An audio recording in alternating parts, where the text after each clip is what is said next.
Do canal, sempre bom ter vocês por aqui, ótimo final de semana para todos, pedir para deixarem like, se inscreverem no canal e ativarem as notificações. Bora começar o vídeo para falar sobre Angileri, lateral esquerdo argentino, 31 anos de idade, vínculo com o Corinthians se encerra em 31 de dezembro, e o Angileri tem chamado a atenção de outros clubes brasileiros. Vale a lembrança de que, pelo fato de estar a menos de 6 meses do fim do contrato, o Angileri já pode assinar um pré-contrato para se mudar de graça para qualquer outro clube. O Corinthians foi informado sobre esse assédio de concorrentes, de rivais, e pretende apresentar nos próximos dias uma proposta de renovação de contrato ao Angileri.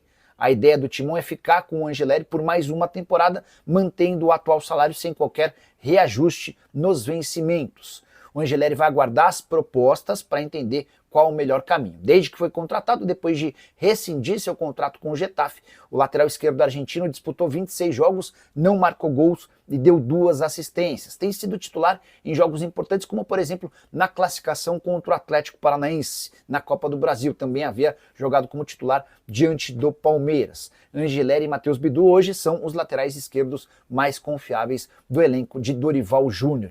O fato de ter chegado sem custos depois de rescindir na Espanha e ter um salário de algo na casa dos R$500 mil por mês faz com que o lateral seja um bom reforço. A tendência é que ele permaneça. Assim que tiver qualquer novidade sobre o futuro de Angileri, prometo voltar para contar para vocês. Combinado? Bruno Fux fica ou não para 2026 no Verdão?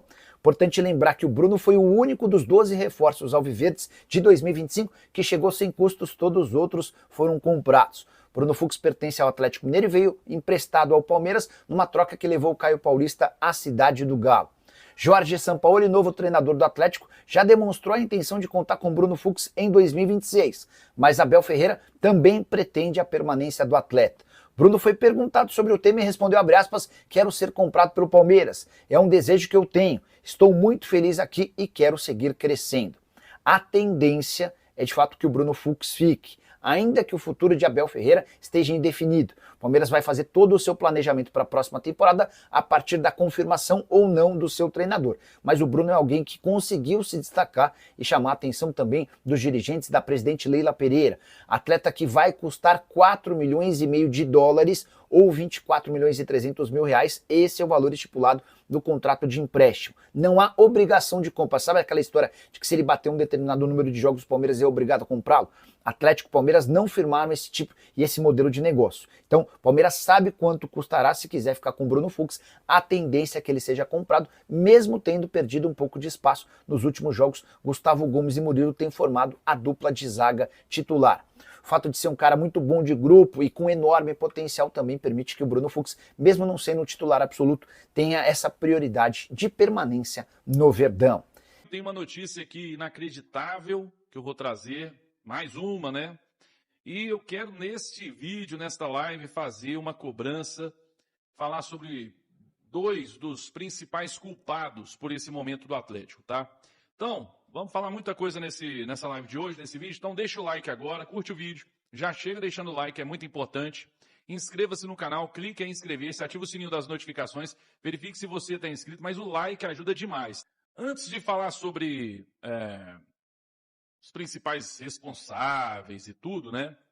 Vamos falar aí, trazer uma notícia do Nicola, que é inacreditável se isso aqui for verdade. É bizarro. Vamos lá, vamos ouvir aí a informação do Jorge Nicola. Para contar que nos últimos dias o Galo recebeu oferta de 5 milhões de dólares de um time saudita por Rony.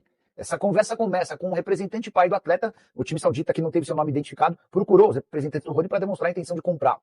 Antes mesmo de abrir a negociação em relação a salários, o pai do Rony pediu que conversassem com o Atlético. Se o Atlético permitisse, aí a negociação poderia progredir. O Galo entendeu que essa oferta de 5 milhões de dólares, bem perto do fechamento da janela, não seria interessante, descartou o acordo e a conversa morreu. Antes, Rony já havia sido sondado pelo Al Rayyan, time do Catar, que tem Arthur Jorge como técnico. Essa sondagem não se transformou em proposta e teve também uma oferta logo descartada pelo Atlético, vinda do México. O interessado estava disposto a contratar o Rony por empréstimo, algo completamente fora dos planos da diretoria atleticana.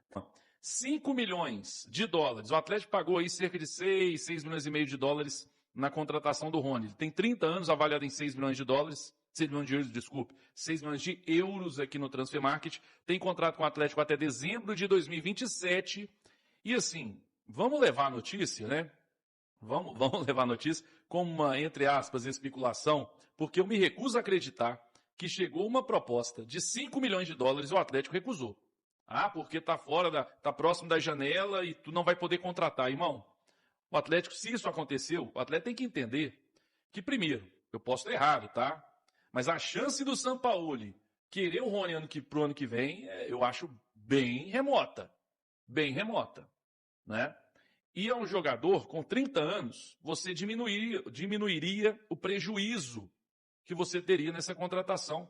E ele ainda fez 11 gols, tá tudo certo, ainda contribuiu em alguns momentos, né? Tudo certo. Mas não é, na minha opinião, um jogador indispensável, não pode sair de jeito nenhum. Não é o que fizeram, por exemplo, com o Rubens. Longe. Se o Rony deixar o for vendido, se ele for negociado hoje, depois de amanhã vão fazer 2 dias.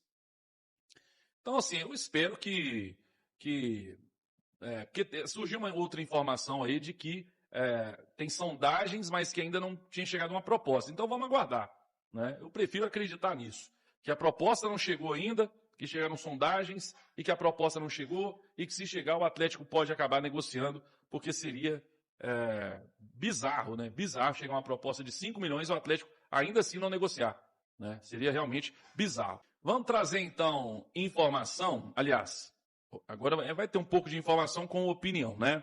Mais opinião aqui neste momento. Eu pedi para o Watson me mandar os jogadores, a relação de jogadores que chegaram e que saíram do Atlético. Vamos ver como é que foi o trabalho? Vamos ver como é que foi? Vamos lá, tá na tela aqui, ó. Veja quanto o Atlético gastou em chegadas. O Atlético gastou em reforço 181 milhões de reais. Aí teve aqui, ó, o Robert, 3 milhões, Natanael, 7 milhões de reais, Coelho, 36, Júnior Santos, 48, Rony, 38 milhões de reais, Ivan Roman, 11,4, João Marcelo, 2,7 milhões de reais, Alexander, 35 milhões, existem metas que podem aumentar o valor para 44 milhões do Alexander, Vitor Hugo, Biel, Caio, Dudu, Renier, custo zero, alguns até por empréstimo, né? Gabriel Menino e Patrick vieram na negociação do Paulinho. Então o Atlético investiu 181 milhões em reforço. Quanto o Atlético arrecadou em vendas na temporada? Com a negociação do Rubens, o Atlético irá arrecadar em vendas 198 milhões. Tá? Então o Atlético vendeu o Zarate por 12 milhões de reais, Batalha por 9 milhões, Otávio 8,6, Alisson 69 milhões, que podem também aumentar com relação a metas, Daverson 7 milhões de reais, Bruninho 5,1 milhões, Rubens 64 milhões. Teve o empréstimo do Palácio 2,2 milhões, né? Galo tinha percentual também em vendas aí de Micael, Alejandro, Castilho e Emerson Royal.